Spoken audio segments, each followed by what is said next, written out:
2018 17 সালে তোমার সেলস কত? 18 সালে কত? তাহলে কারেন্ট বছর কোনটা? 18। কথা ক্লিয়ার? প্রফিট কত? 5000 3000। এটা আমি বারবার বলি এই চ্যাপ্টারটা কিন্তু খুবই ইম্পর্টেন্ট চ্যাপ্টার। কস্ট বলুন প্রফিট হলো ম্যানেজমেন্টের সব থেকে ভাইটাল চ্যাপ্টার। নিবন্ধন পরীক্ষা আছে, বিশেষ পরীক্ষা আছে, শুধু তোমাদের নয় সবার কিন্তু এই চ্যাপ্টারটা খুবই গুরুত্বপূর্ণ। এই যে মাদার অফ ম্যানেজমেন্ট অ্যাকাউন্টিং, এই জন্য যতক্ষণ না এটা তোমার একেবারেই কী বলা যায় কন্ট্রোল না হয়, রপ্ত না হয়, ততক্ষণ কিন্তু এটা তোমাকে ছেড়ে দেওয়া যাবে না। তাহলে দেখো এই সিস্টেমে সারা বই মিলে প্রায় 20 থেকে 22টা অঙ্ক আছে। কোন সিস্টেম? এই যে পাশাপাশি 2 বা 3টে বছর থাকবে। তাহলে এখানে কারেন্ট বছর কত? 18। আর গত বছরে কত? সেলস একটা 40,000 আর একটা কত? আর প্রফিট 5,000 আর 3000। আচ্ছা, তাহলে বলো তো প্রফিটের পার্থক্য কত? 2000। আর সেলসের পার্থক্য কত? আর তোমার প্রশ্নে দেখো চেয়েছে পিভি রেশিও, মানে প্রফিট ভলিউম রেশিও। পিভি রেশিওর কয়টা নাম?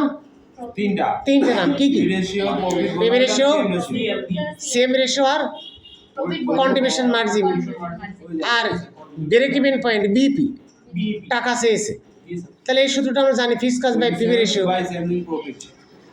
আর প্রফিট চেয়েছে হোয়েন সেল কত হবে? 50,000। যদি 50,000 টাকা সেল হয়, কত হাজার? 50,000। Sales to earn profit 10,000। পেয়েছো? তাহলে এখানে কয়টা প্রশ্ন করেছে তোমার কাছে? 4টে। তাহলে শুরু করো। প্রথম হলো রিকোয়ারমেন্ট অন পিভি রেশিও সমান পিভি রেশিও সমান, হ্যাঁ হ্যাঁ অবশ্যই, চেঞ্জিং পিভি রেশিওর সূত্র লেখো, changing profit by changing sales গুণ 100।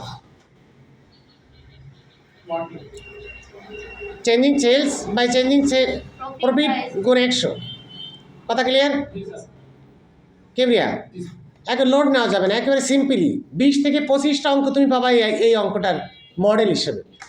তাহলে দেখো প্রফিটের পার্থক্য উপরে 5,000 আর 3,000-এর পার্থক্য কত? 2000। দেখো দেখাই দিয়েছে 5,000 মাইনাস 3,000 দেখাইছো। সেলসের পার্থক্য কত? 40,000 আর 30,000-এর পার্থক্য কত? 10,000 গুণ 100। তাহলে 2,000 বাই 10,000 গুণ 100 সমান কত পার্সেন্ট হলো? 20%। এই একটা হয়ে গেল আমাদের। কথা ক্লিয়ার? তাহলে এই যে বিষয়টা, এটা কি যত অঙ্ক আসুক না কেন এই 20টা অঙ্কের প্রত্যেকটা তুমি পারবে না? যদি পাশাপাশি 2টো বছর থাকে তাহলে তুমি ভাববা তোমার ভাগ্য সুপ্রসন্ন। Changing profit by changing sales গুণ 100। ক্লিয়ার? নেক্সট প্রশ্ন করেছে তোমার কাছে ব্রেক ইভেন পয়েন্ট বিইপি টাকা। তাহলে ব্রেক ইভেন পয়েন্টের সূত্র কি? কাকে বলে? যে বিন্দুতে মাল উৎপাদন করলে লাভ লস কিছুই হয় না, সমান হয়। ওকে, কিছু কিছু লেখো, সব বলবা না, আগে প্রয়োজনে আমরা সেটা বের করে নেব। তুমি আগে লেখো ব্রেক ইভেন পয়েন্ট বিপি সমান fixed cost by PV ratio. কি সূত্র? Fixed cost by PV ratio লিখছো? আচ্ছা, আমরা ফিক্সড কস্ট জানি, তাহলে একটু নিচে স্টার দাও, দিয়ে লেখো অতএব ফিক্সড কস্ট সমান সেলস গুণ পিভি রেশিও মাইনাস প্রফিট। আচ্ছা, তোমার এখানে সেলস আছে তো দুটো, কয়টা আছে? তাহলে প্রথমটা ধরবো না দ্বিতীয়টা ধরবো? যে কোনো একটা ধরবো। হ্যাঁ, যে কোনো একটা ধরলে একই উত্তর, ফিক্সড কস্ট সবসময় সমান হবে। কিন্তু সবসময় তোমরা একটা সিদ্ধান্ত নিবা যে আমরা সবসময় বড়টা ধরার চেষ্টা করব। কোনটা ধরবো? বড়টা 40,000। তাহলে লেখো 40,000 গুণ পিভি রেশিও। প্রশ্নে দেওয়া আছে, আমরা তৈরি করলাম একটা সমানে 20%। কত পার্সেন্ট? তাহলে 40,000 গুণ 20% মাইনাস প্রফিট। কোনটা প্রফিট হবে? 5,000। ওই যেটা আমি সেলস ধরবো প্রফিটও সেইটা ধরবো। সেমন কি আমার কথা বুঝতে পারছো? প্রফিট গুড, যেটা সেলস ধরবো সেটাই প্রফিট ধরবো। তাহলে দেখো আমাদের 40,000 ইন্টু 20% মাইনাস 5,000 যোগ বিয়োগ করলে আমাদের কত আসবে? 3,000 টাকা। অর্থাৎ ফিক্সড কস্ট বের হলো। এইবার তুমি চলে যাও তোমার মূল সূত্রে। হ্যাঁ, মূল সূত্র কি? ব্রেক ইভেন পয়েন্টে fixed cost by PV ratio না? জি স্যার। তাহলে ফিক্সড কস্ট কত? 3000 3000 ভাগ পিভি রেশিও 20% 20% দিলে 15,000 15,000 টাকা, জি স্যার। টাকা 15,000। জি স্যার, টাকা কয়টা বের করলে তোমরা? দুইটা স্যার। এইবার থার্ড যেটা প্রফিট বের করো, হোয়েন সেল, যদি নতুন একটা সেলসের কথা বলতেছে, জি স্যার। নতুন সেলস হলো কত? 50,000 50,000 যদি সেলস হয় সেলস হয়, জি স্যার। তাহলে প্রফিট কত হবে? লেখো, সূত্র লেখো। প্রফিট সমান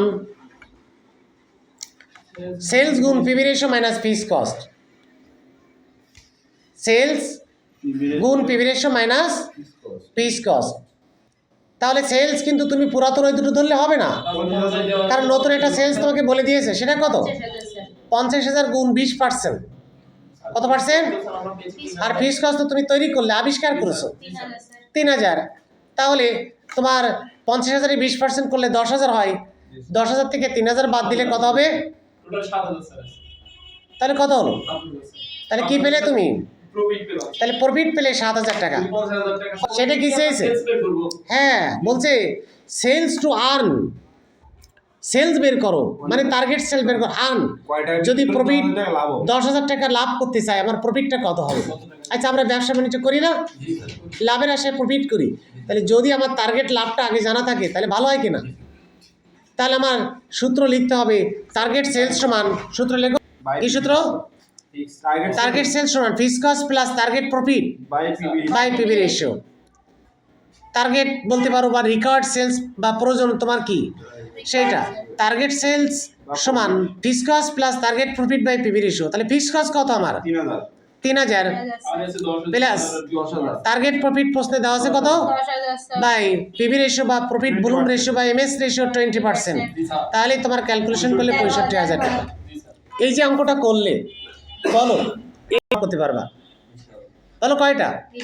এই একটা অঙ্ক দিয়ে 20টা অঙ্ক সলভ করতে পারো। তোমার স্যার, ওই রিলেটেড আরও একটা মজার বিষয় কি, এই অঙ্কটার মতন 1 বছর পর পর এইটাই আসে বারবার। কথা বলছো?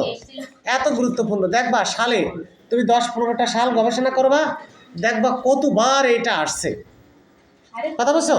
তাহলে আজকের এই দুটোর আদলে আমরা তোমার বেশ কয়েকটা অঙ্ক দিয়ে দেবো, এই অঙ্কগুলো তোমরা সলভ করবা, ঠিক আছে? পেজ কত স্যার? পেজ হলো 462 পেজের 21 নাম্বার সেম, 22 নাম্বার সেম, কত? 23 সেম, 24 সেম, এসব চেঞ্জিং। কয়টা পেলে? স্যার। 4টে।